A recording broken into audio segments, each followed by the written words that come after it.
Mas é posicionamento. Sempre digo que movimento sem precisão não adianta. É cansaço. Então a ideia de hoje é o seguinte: em que momento nós estamos vivendo, para nos posicionar de acordo com as escrituras sagradas, como você falou. O Apocalipse, ele é o encerramento de toda uma história, né? Exato. Como se fosse um livro só sendo contado. Então, mais ou menos na tua visão, em que parte da história nós estaríamos? Nos sinais,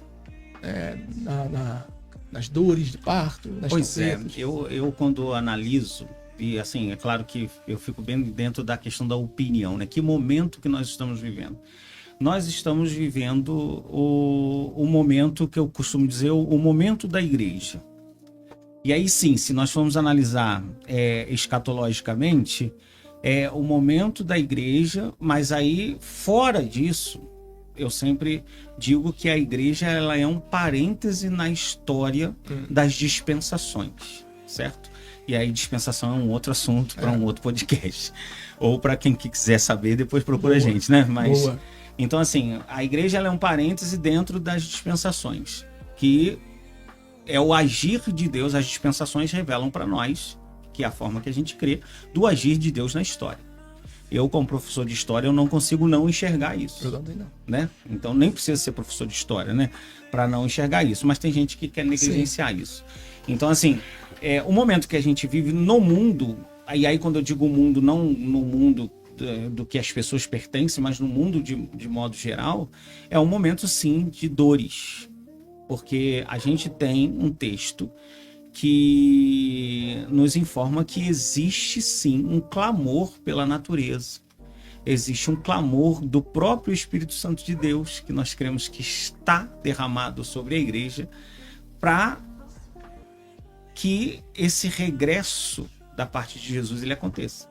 Então sim, a natureza está gemendo por esse retorno, por essa vinda, por esse transformar novamente, porque eu acho que a natureza entende muito bem do estado que ela veio, original, né?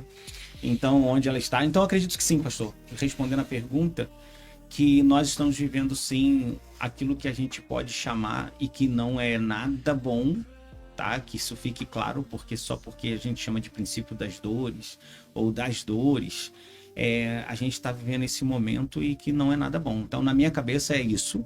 E é uma forma também da igreja levantar, né, os seus olhos aos céus urgentemente e nós lembrarmos o seguinte: esse parêntese ele teve um começo, certo? Sim.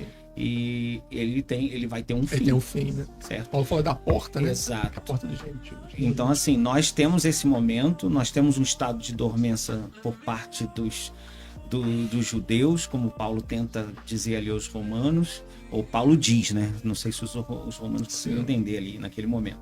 Mas existe esse estado e que vai acabar. E que vai acabar como? E Paulo é que é o grande, né, editor dessa doutrina, que tem muita gente que tem dificuldade de achar essa doutrina na Bíblia, que é a doutrina do arrebatamento da igreja. Então eu sou daquele cara que acredito que hoje nós estamos vivendo no mundo o princípio das dores. Esse princípio das dores, ele anuncia fortemente que vai acontecer um arrebatamento da igreja, e quando esse arrebatamento acontecer, a gente retoma a dispensação. E a última delas. E aí o agir de Deus vai ser bem forte em relação a esse mundo, em relação ao seu povo. E aí, se quiserem, né, levar em consideração os filmes Deixados para Trás, em relação à igreja que fica. E eu temo e sempre digo isso, e aí eu digo isso tanto no seminário de História da Igreja quanto no seminário de Escatologia. Vai ficar uma igreja muito contente e realizando cultos aqui, e o arrebatamento vai acontecer e ninguém vai notar. É uma coisa que nós sempre entendemos, nós crentes, desde o início, achamos, né, tem até um hino que fala, que o senhor lembra dele com certeza, Paulo e Thiago também, que vão lamentar onde está aquele povo barulhento. Onde está aquele povo barulhento? Mas tu acha que vai haver lamento? Então, isso que eu não acredito. Isso pelo contexto. Isso era escatologia de trás, não tem mais como a gente cantar esse hino hoje. Eu acredito que vai ficar a igreja hoje, ela depende tão pouco, a verdade é essa, para quem está nos ouvindo. Essa é a verdade. A igreja hoje depende tão pouco do agir do Espírito Santo, porque a igreja hoje ela tá tão técnica. A igreja hoje, ela consegue começar um culto sem oração, mas ela não consegue começar um culto sem um técnico de som. Certo? Então a igreja está tão técnica que ela consegue começar um culto hoje sem o ajoelhar, que era comum das pessoas chegarem na igreja e ajoelhar para orar. A igreja consegue começar um culto hoje assim, mas se acabar a luz, a igreja fica vendida. Nossa, acabou a luz, vamos cancelar o culto. Porque então a gente não tem hoje tão a necessidade, por favor, entenda isso, entre aspas, porque deveria, do agir do Espírito Santo. Então, no meu entendimento, quando a igreja for arrebatada, o Espírito Santo vai ser retirado, certo? Mas que igreja hoje precisa necessariamente do Espírito Santo para acontecer? Os cultos, eles precisam? De verdade, falando do fundo do coração? Então, muitas igrejas vão continuar com esses shows, com as aberturas estrondosas e com shows pirotécnicos e com o som, o telão, e o culto vai acontecer. E uma igreja foi arrebatada, mas uma igreja vai ficar aqui muito bem, obrigado, porque não tem compromisso hoje com o céu de verdade, né? O compromisso é com que a estrutura continue acontecendo.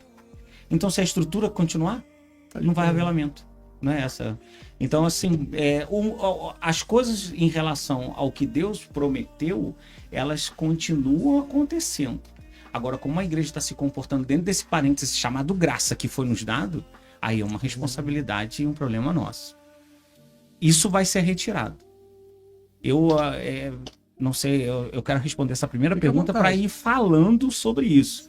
Mas eu vejo muito assim, pastor. Eu vejo que hoje, realmente, o mundo, ele tende a se degradar. Porque o ser humano, ele é um parasita de localidade. Onde nós chegamos, nós esgotamos com todas as propriedades que aquele lugar pode oferecer. E quando a gente acabar, a gente vai para um outro lugar. É assim, nós somos assim. Nós vamos migrando de lugares em lugares e vamos esgotando, consumindo e depois assim nós vamos embora. Ninguém quer plantar nada. Exato. O ser humano é assim. O ser humano é assim e a nossa cultura está cada vez mais forte nesse sentido, né? Ninguém mais quer plantar para comer. Hoje em dia é muito mais fácil passar no drive-thru e comprar tudo pronto em todos os sentidos. Então, a gente vai degradar o mundo. Então, a pessoa pode não acreditar, quem ouvir a gente aqui, a pessoa pode, mas esse papo de crente eu já ouvi muito.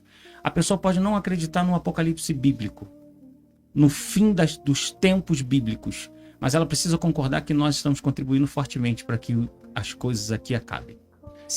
Mas assim, sei lá, uma década, vamos colocar uma década atrás, cara, você ouviu um sinal ali mencionado nas escrituras, né? Um sinal ali, outro colar. Agora é constante, todos os dias. Você abre uma rede social, aí você vai ver sinais. A gente tem que agradecer a informação que a gente tem. Sim, mas hoje, é o que o Senhor fala. Quando o Senhor falou algo para os discípulos, aos ouvidos dos discípulos não fez muita... Não tinha lógica. Ele começa a descrever sinais em partes do mundo. Isso. Peraí, a gente é Galileu. A gente nem sabe o que está acontecendo na... É igual para nós, há 15 anos atrás, uma década, como o senhor usou, não faz isso. Faz sentido, né? Entendeu? Mas e agora? Exatamente. Né? Também tem essa questão de acharmos a nossa mentalidade assim, não, a gente é eterno. Então tudo que o Senhor falou vai acontecer no meu tempo. Não, o Senhor, né? Nós temos que nos posicionar na história. A história não foi feita para a gente, mas a gente foi feita para que a história tenha um fim eficaz. Estou te perguntando, falando isso, a questão de não fazer diferença, porque a igreja para o mundo é incômodo. Sim. A igreja é um incômodo, né? Isso. E para os religiosos também a igreja é um incômodo. E quando eu falo de igreja, não falo de denominação, estou falando da igreja invisível. É um incômodo. Né? Quando você vê um movimento, e você vê que esse movimento não tem nada do Espírito, e você ali levanta o dedo ou aponta, eles tentam fazer com que você fique quieto. Então, na verdade, a igreja, essa que a qual vai ser arrebatada, todos vão festejar, cara, porque até tem um texto no Apocalipse que diz que os homens vão se alegrar com o império, né, do anticristo, que eu já creio que já está em vigor. Mas mesmo eles vendo os sinais, eles não vão glorificar o Senhor. Tem até uma tese que eu defendo, porque as pessoas falam assim, o arrebatamento será invisível, né? E Paulo fala de um abrir e fechar de olhos, né? Só que se você for ler o texto ali, Paulo não fala que o arrebatamento é no abrir e fechar de olhos, mas a transformação do nosso corpo que é no abrir e fechar de olhos. Então a probabilidade de todos verem a nossa subida, como Eliseu viu Elias, como os discípulos viram Jesus, é muito grande. Porque o rápido não será talvez tão rápido quanto pensam.